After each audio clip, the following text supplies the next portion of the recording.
What's going on, everybody?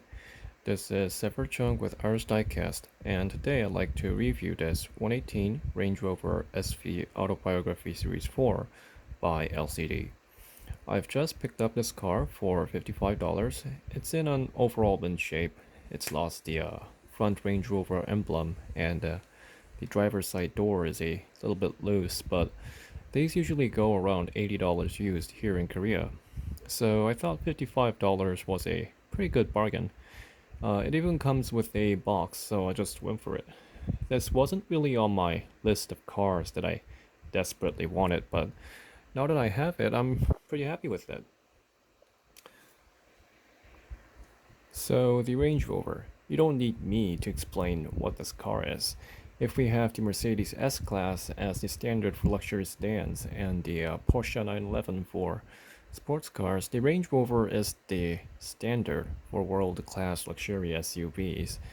Um, like all Land Rovers, it comes with powerful off-road performance and yet provides the ultimate luxury and comfort. It's also notorious for terrible gas mileage and frequent breakdowns. And this is the most recent version of the Range Rover, the Series 4. So here is the front of the model. There are tons of color options for this car. Mine is in blue.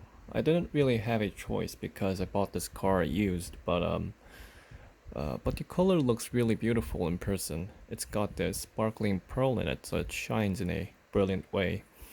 You can also get this car in red, white, black, dark red and black two-tone. If you want something fancy, I think the two-tone is a pretty decent color option as well. The brand LCD is one of the newer diecast model car brands, and in Korea it's been gaining a lot of attention recently from collectors who are tired with the rising prices and composite bullshit with auto art. It's a Chinese newborn company, so it doesn't really hold the premium image or the model building techniques as traditional brands like auto art, but they produce some really good cars for a reasonable price. I think it's a pretty good thing that we're finally seeing some competition in the model car market. Things were stagnating a lot over the last decade, and I think new brands like LCD and Almost Real may bring back some good old competition into the market. Um, this particular Range Rover model costs around $100 in the US. In Korea, it's around $160, so it's significantly cheaper than traditional brand products as well. One of the minor defects that my Range Rover has is the lack of front Range Rover emblems. I've heard that the emblem parts on this car are attached very poorly, so they tear off very easily. And apparently, that's what happened to my car. And I guess it's the lack of experience as a model manufacturer thing.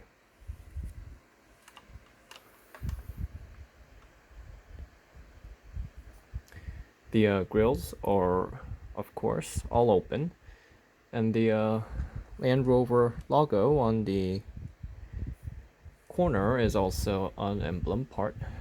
The headlamp quality is pretty neat. This is the pre-facelift Range Rover, and LCD made a facelift version as well.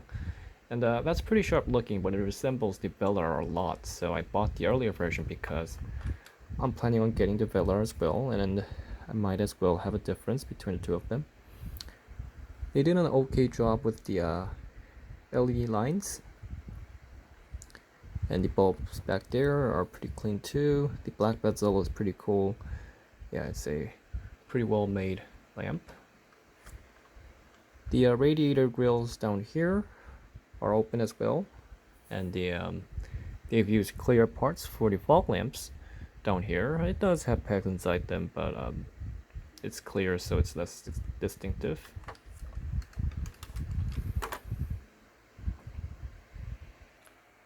And here is the engine room. You do see gas lifts here for holding up the hood. This is a rather more deluxe feature on model cars. The engine is in a single piece of plastic, but it does have some depth to it, as you can see.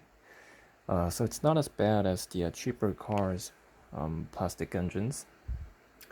The engine is pretty simple, but the paintwork and the stickers are, yeah, it's pretty neat. And off to the side, one fun feature of this car is the folding side mirrors. You can fold the side mirrors, and the side mirrors even use plastic parts for the side indicator lamps. You can also open the gas cap.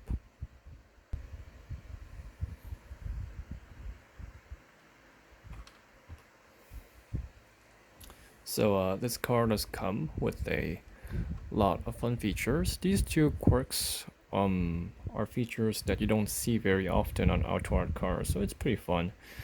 The car does have windows for all of the doors that keeps the dust from getting into the interior of the car. And as you can tell, the opening parts gap is really small.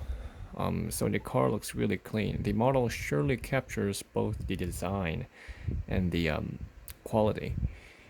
The iconic three lines of the Range Rover are made out of metal. Kind of feels different from the die-cast metal on the body, so it's got a really cool feeling to it, and I really liked it. The rims are really nice. They've got a polished feeling to it. It's got a soft glow. I really like it. They've even expressed the tiny air hole, and so it's really cool. The Brembo brake calipers are red, so that's a pretty neat accent. The brake pads have a metallic feeling to it, and it also has a glow, so it's really nice. And here is the interior. The doors have a neat little door opening angle, so you can get a good look inside the interior. The door panel is created nicely. The silver accents the paintwork. They're done neatly, but the buttons and the switches up here, they are a little bit blurred, and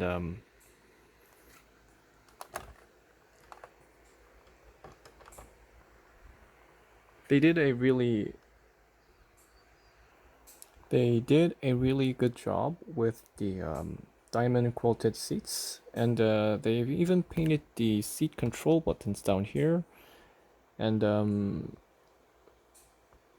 the seats also have the red Autobiography logo on there. The floors do have carpet material inside them.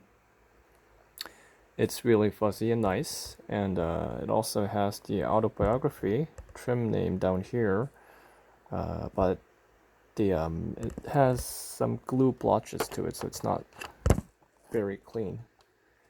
Like I said, the driver's side door is a little bit loose. The steering wheel is really well detailed, and what I really liked about it was how thin it is. They've got the remote controls and painted, and the paddle shifters are finished in red. And the model has a sticker for the clusters and chrome for the edges, so that's a pretty nice emphasis. They have chosen black wood for the trim. I'm more of a brown wood fan, to bring out the natural feeling of wood. I also prefer tan seats, but the black monotone interior does look pretty neat and clean. I like it. They painted the wood trim up here, like most cheaper brands do, but the big chunk down here in the center, that's polished. So it looks pretty real. The buttons and the paintwork, they're all right. I've seen some cheaper cars up to this level, but it's clean and well organized. And what's really interesting is you can move the driver and passenger's side seats armrests, which is a pretty fun feature that you don't see very often. So this car comes with plenty of features that makes you doubt if the price is really $100. And here is the rear interior. Same level of detail on the front, carpet floor mats, monitors, and the climate controls are finished nicely. Again, another fun feature is you can fold the center armrest up, so which is another fun feature. The car does come with giant panoramic sunroofs, so you can get a look inside the interior from the roof as well. And here is the rear. They did a really good job with the rear lamps. The square bulb and the patterns are really well made. And like I said earlier, the emblem for the logo is really weak on this car, so I just left the protection sticker on there. The exhausts are semi-open and are finished in chrome. And if you look closely, you can see the little what do you call it? The rear view camera on the upright corner over here. So I was really impressed by that. LCD really paid close attention to the small details in the car. They've also expressed the heated rear windshields.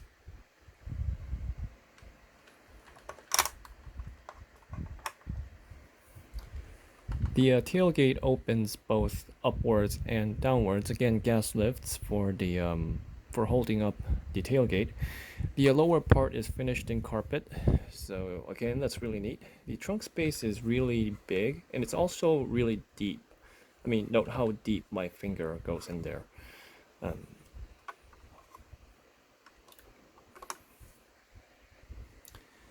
And here is the undercarriage. It's really well detailed.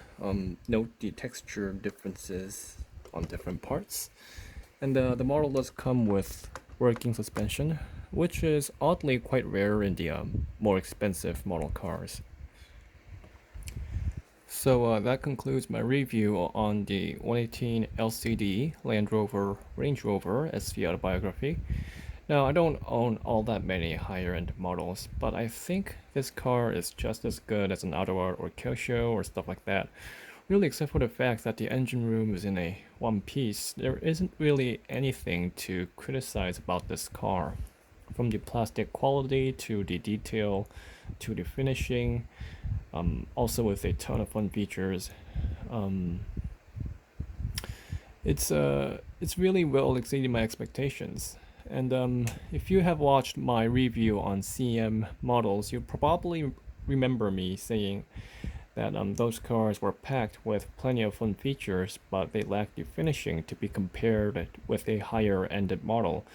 And well, consider this LCD model as a CM car with upgraded finishing. Now it's definitely comparable with higher-ended brands. And I believe LCD's newer products like the Pagani Huayra and the McLaren 570, 600, I'm not sure, are more expensive and better detailed. So what I'm really happy about the LCD models is that they may bring back some competition in the premium model car market. I hear a lot of people complaining about the decline of quality in outdoor models lately and how they have shifted their models to composite material while hardly lowering the price. And if LCD can keep this up and expand their lineup, I think they can be a serious contender to the traditional model car manufacturers.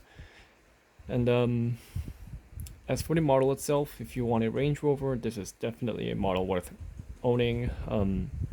I believe the only other Series 4 model were made by GT Autos, but for $100, I seriously doubt if other companies can provide this level of detail.